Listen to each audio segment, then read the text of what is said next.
ये फिल्म अब तक की मेरी सबसे फेवरेट मलयालम क्लासिक फिल्म है। दुनिया में बेहद ही कम ऐसी फिल्में हैं जिन्हें परफेक्ट कहा जा सकता है। इन फिल्मों में स्टोरी से लेकर टेक्निकलिटीज इतनी खूबसूरती से इस्तेमाल की जाती हैं कि ये लंबे समय तक जहन में रह जाती हैं। एक सीन भी आउट ऑफ प्लेस नहीं होता, एक डायलॉग भी बेवजह इस्तेमाल नहीं किया जाता। एक्टिंग परफॉर्मेंसेस टॉप नॉच होती हैं जो फिल्म के थीम को पकड़ कर चलती हैं। सिनेमेटोग्राफी और म्यूजिक इतनी बेहतरीन होती हैं कि ये फिल्म के प्लॉट को कॉम्प्लीमेंट करती है। जब मैं इन सारी मलयालम क्लासिक्स पर वीडियोस बना रहा था तो एक बात बिल्कुल क्लियर हो गई थी कि क्लासिक मलयालम फिल्मों के थीम सोशल इश्यूज की वजह से होने वाली ट्रेजेडीज हैं जिन्हें टॉप क्लास एक्टिंग से ही जस्टिफाई किया जा सकता है। और ये फिल्म भी उस मामले में अलग नहीं है, लेकिन फिर भी ये मेरे लिए स्टैंड आउट करती है। शायद इसलिए क्योंकि मुझे आर्ट फिल्में ज्यादा पसंद आती हैं। आपकी बताई गई सारी फिल्मों को मैंने देखा और मुझे ये तय दिल से पसंद भी आई। फिर भी ये निराशाजनक बात है कि इन फिल्मों में से कुछ फिल्मों के इंग्लिश वर्जन्स आज भी अवेलेबल नहीं है, जैसे चेंगोर, पदिकम और काइचा, जिन्हें मैंने देखने की पूरी कोशिश की, लेकिन इंग्लिश सबटाइटल्स नहीं ढूंढ पाने के कारण मैं इन्हें नहीं देख पाया।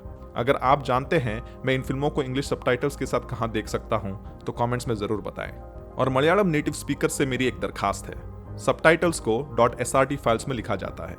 कुछ सालों पहले तक इन्हें बनाने में मैनुअल एफर्ट लगती थी, लेकिन आज कई सारे ऐसे सॉफ्टवेयर्स हैं जिनकी मदद से सबटाइटल्स कुछ हद तक ऑटोमेट किए जा सकते हैं। अगर आप मुझे भाषा समझने में मदद करें तो आप और मैं मिलकर इन फिल्मों के लिए .srt फाइल्स बना सकते हैं, जिसे मैं अपने गूगल ड्राइव पर पब्लिश करूंगा ताकि non native Malayalam speaking audiences भी इन बेहतरीन फिल्मों को देख सकें। और आज मैं इस वीडियो के साथ मलयालम क्लासिक्स के इस सीरीज को होल्ड पर रखना पसंद करूंगा, जिसे किसी दिन मैं वापस रिविजिट करूंगा। मेरे पास कुछ दूसरे कंटेंट हैं जिनके बारे में मैं अपनी अगली वीडियोस में बात करना पसंद करूंगा। और क्योंकि आपने मेरी इन सारी रिफ्लेक्ट वीडियोस को पसंद किया है, मैं आपका शुक्रगुजार हूं।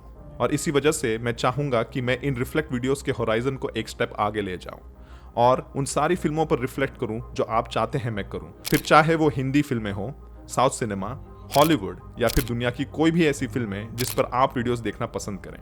कमेंट्स में मुझे उन फिल्मों के नाम जरूर बताएं। मैं चाहता हूं कि आपके द्वारा मेरे व्यूअर्स और दूसरे सब्सक्राइबर्स तक आपके पसंद की फिल्में भी पहुंचें। और अगर आपने चैनल को सब्सक्राइब नहीं किया है अब तक तो सब्सक्राइब करें। वनप्रस्थम, जिसका मतलब है द लास्ट डांस, ये फिल्म अगर बेस्ट नहीं तो कम से कम इंडिया की one of the best art house films में से एक है। अगर इस फिल्म को मुझे कोई दूसरा नाम देना होता तो मैं इसे द परफेक्ट ट्रेजेडी कहता। ये फिल्म इंडो फ्रेंच फिल्म है जिसे फ्रेंच प्रोड्यूसर पियर असुलिन ने बनाई है।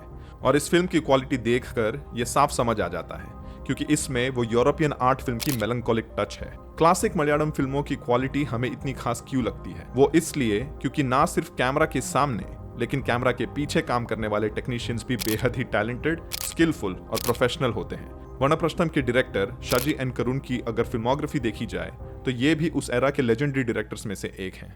उन्होंने अपनी पहली ही फिल्म पिरवी के साथ 31 अवार्ड्स जीते, जिनमें से national award for best feature film के साथ साथ इंटरनेशनली भी 1989 में उन्होंने कैमरा डी और स्पेशल मेंशन अवार्ड भी जीता। शाजी पहले एक सिनेमेटोग्राफर रह चुके थे, जो वनप्रस्थम के शॉट्स में बेहद साफ दिखाई देता है। फिल्म के शुरुआती सीन में ही हम चेंडा देखते हैं और बैकग्राउंड म्यूजिक में हम चेंडा की आवाज सुनते हैं। ये केरला के कल्चरल थीम के मूड को तुरंत सेट कर देती है। इस फिल्म की म्यूजिक कॉम्पोजिशन उस्ताद जाकिर हुसैन ने की है और उनकी स्किलफुलनेस साफ सुनाई पड़ती है पूरी फिल्म के दौरान। चेंडा ट्रेडिशनली केरला में कई डांस फॉर्म्स में इस्तेमाल की जाती है, जिनमें से सबसे पॉपुलर डांस है कथकली, जो इस फिल्म का सबसे महत्वपूर्ण तत्व है। कथकली एक डांस ड्रामा आर्ट फॉर्म है जिसमें एपिक्स जैसे महाभारत और रामायण के प्लेस परफॉर्म किए जाते हैं। इस फिल्म में महाभारत के रेफरेंसेस को बेहद ही खूबसूरती से इस्तेमाल किया गया है कथकली के द्वारा। इस फिल्म का क्रक्स है इनफिडेलिटी की वजह से आने वाले कॉन्सिक्वेंसेस, लेकिन एक दूसरी चीज है जो हमें यह फिल्म सिखा जाती है। देखते हैं कैसे। फिल्म की शुरुआत होती है एक सटल सीन से जहां कोई डायलॉग नहीं है, बस एक आदमी कंबल ओढ़े सोया है और हम एक बोतल के गिरने की आवाज सुनते हैं जो रोल होता हुआ दिखाई देता है। यह इस कैरेक्टर के अल्कोहलिक होने का प्रेमिस क्रिएट कर देता है। अल्कोहलिज्म के कई सारे कारण होते हैं, लेकिन सबसे बड़ा कारण होता है कोपिंग मैकेनिज्म, और यही कारण होता है इस फिल्म के प्रोटैगनिस्ट कुनिकुटन के अल्कोहलिक होने का। इस फिल्म में प्रोटैगनिस्ट को डिप्रेस दिखाया गया है, जिसे मोहनलाल इतनी खूबसूरती से निभाते हैं कि उनकी आंखों को देखने पर ऐसा लगता है जैसे वो सच में डिप्रेस्ड रहे हो इस फिल्म की शूटिंग के दौरान। कुनिकुटन डिप्रेशन से कोप करने के लिए शराब पीता है। इस डिप्रेशन का कारण आगे हमें प्लॉट प्रोग्रेशन से समझ आता है। एक भी बार पूरी फिल्म में इस डिप्रेशन का कारण एक्सप्लिसिटली नहीं बताया जाता और इसलिए मैं इसे बेहतरीन राइटिंग समझता हूँ, क्योंकि ये प्लॉट के द्वारा ही ऑडियंसेस को मौका देती है प्रोटैगनिस्ट की जिंदगी के पिछले दिनों को समझने के लिए, और कुछ भी स्पून फीड नहीं किया जाता। अगले कुछ सीन्स में स्पष्ट हो जाता है कि वो और उसकी बीवी एक लवलेस मैरिज का हिस्सा हैं, और सिर्फ दो चीजें कुन्निकुटन को जिंदा रख रही हैं, उसकी बेटी और कथकली। मैंने पहली बार कथकली की लाइव परफॉर्मेंस देखी थी 2023 में केरला में। कथकली इस आर्ट फॉर्म के सिर्फ बेसिक्स को सीखने के लिए 5 से 7 साल लग जाते हैं। इन चंद सालों में नवरसास मतलब फेशियल एक्सप्रेशंस और मुद्रास मतलब हैंड जेस्चर्स की ट्रेनिंग की जाती है। ये फेशियल एक्सप्रेशंस करना बेहद ही मुश्किल होता है, क्योंकि मुंह पर पेंट लगा होता है, जिस वजह से नुआंस्ड भाव ऑडियंसेस नहीं समझ पाती, और इसलिए एक्सप्रेसिव होना बेहद जरूरी है। आंखों से चीजों को बयां कर पाना इस आर्ट फॉर्म का महत्वपूर्ण तत्व है। मोहनलाल एक नुआंस्ड एक्टर हैं, मतलब फाइन एक्टर, लेकिन कथकली के लिए थोड़ी अपैरेंट एक्टिंग करनी पड़ती है, मतलब लाउड एक्टिंग करनी पड़ती है, जो वो बेहतरीन तरीके से पूरी फिल्म में करते हैं। उनकी आंखें कुदरती देन हैं, और इस फिल्म में ये चीज साफ दिखाई पड़ती है। वो नुआंस्ड एक्टिंग और स्टेज एक्टिंग के बीच एफर्टलेसली स्विच करते हैं। उनके भाव और चाल से ऐसा लगता है कि जैसे उन्होंने बहुत सालों से कथकली की ट्रेनिंग ली हो। कुन्निकुटन एक पैशनेट आर्टिस्ट होता है, जिस वजह से उसकी चर्चा होने लगती है उसके क्राफ्ट के लिए। उसे महाराजा और टेम्पल कमेटी त्रिवेंद्रम बुलाती है परफॉर्म करने के लिए। जब वो वहां जाता है और परफॉर्म करता है, तब फिल्म का पहला प्लॉट पॉइंट आता है। एक नया कैरेक्टर इंट्रोड्यूस होता है, सुभद्रा, जो महाराजा की भांजी होती है। अब यहाँ पर सिनेमेटोग्राफी देखिए।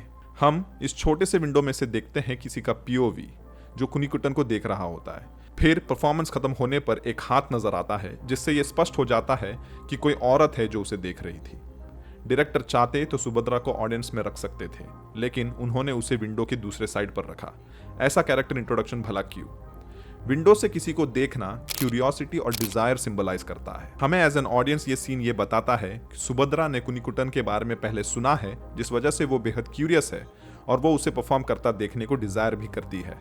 और ये हमें अगले सीन में पता चल जाता है, जब वो कुन्निकुटन को मिलने के लिए आमंत्रित करती है और उसे महाभारत के अर्जुना का किरदार निभाने के लिए कहती है। यहाँ से उनकी दोस्ती बढ़ जाती है। यहाँ इन डायलॉग्स में बेहद ही इंपॉर्टेंट डिटेल छुपा है। जब भी सुभद्रा और कुन्निकुटन मिलते हैं, तब यह नोटिस करना जरूरी है कि कुन्निकुटन सुभद्रा के साथ सुभद्रा की तरह ही बात करता है, लेकिन सुभद्रा हमेशा कुन्निकुटन को महाभारत के अर्जुना से ही एड्रेस करती है। कभी भी उससे बात करते समय वो उसके नाम से उसको नहीं पुकारती।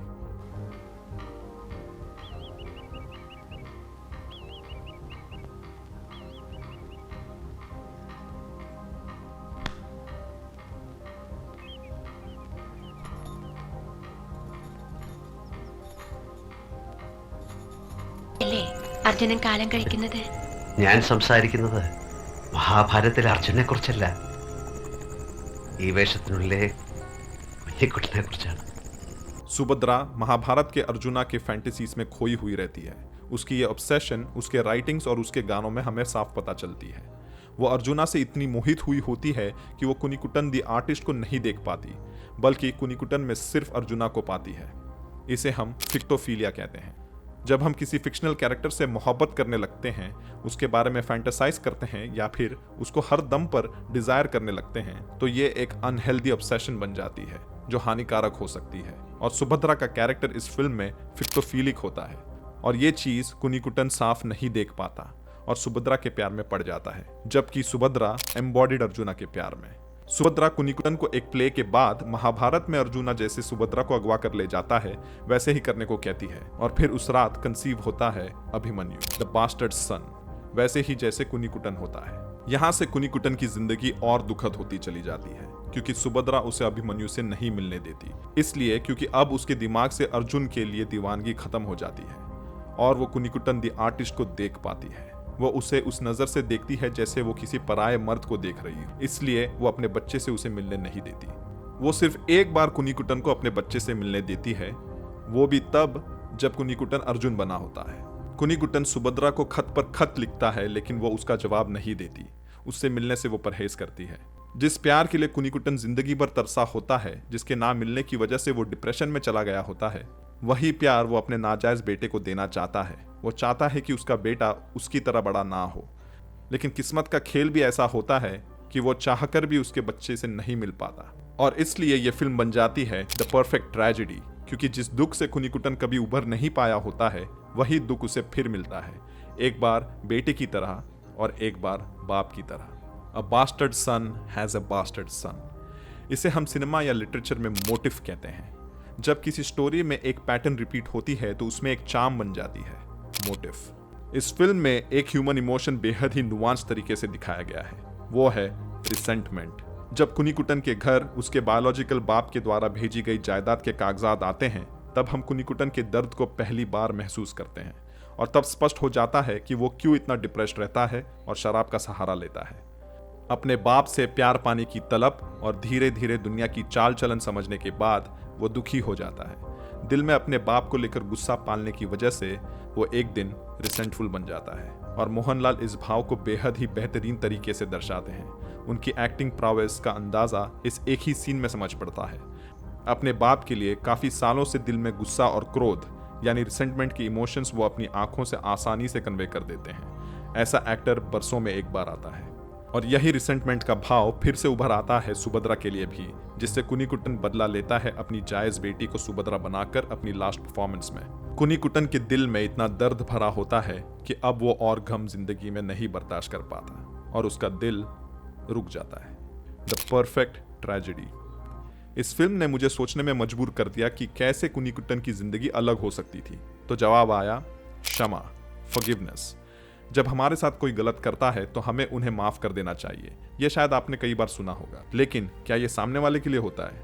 कुछ हद तक, लेकिन किसी को माफ कर देने से हम खुद पर दयावान होते हैं। हम हमारे पास्ट से मुक्त हो जाते हैं, गुस्सा और क्रोध यानी रिसेंटमेंट से दूर हो जाते हैं। जब तक दिल में रिसेंटमेंट भरी हो तब तक हम खुद ग्रो नहीं कर सकते और इसी रिसेंटमेंट की वजह से हम हमसे जुड़े लोगों की जिंदगी भी नर्क बना देते हैं। कुनीकुटन के साथ भी यही होता है। वो अपने बायोलॉजिकल फादर को उसे अबांडन करने के लिए कभी माफ नहीं करता, जिस वजह से ये गुस्सा और क्रोध का भाव दिल में रखे रहने की वजह से ना वो खुद खुश रह पाता है और ना ही उसकी फैमिली को रख पाता है। अब मैंने इसे इंडिया की बेस्ट आर्ट हाउस फिल्म क्यों कहा?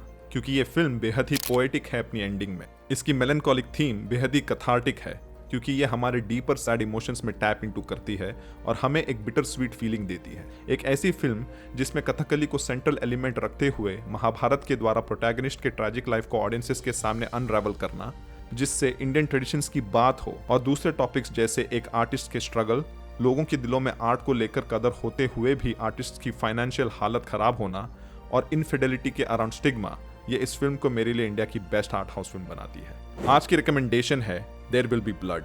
ये फिल्म भी कुछ हद तक इसी थीम को कैप्चर करती है और वनप्रस्थम की तरह ये भी एक मास्टरपीस है। इस फिल्म के प्रोटैगनिस्ट है 3 time Oscar winning actor Daniel day Lewis, जिनकी परफॉर्मेंस को मैं इस फिल्म में उनकी ऑल टाइम बेस्ट परफॉर्मेंस समझता हूँ। अगर आपने ये फिल्म देखी है तो कमेंट्स में जरूर बताएं आपको कैसी लगी। तब तक ऐसी ही फिल्म्स और फिल्मों से जुड़ी बातों के लिए करें सब्सक्राइब।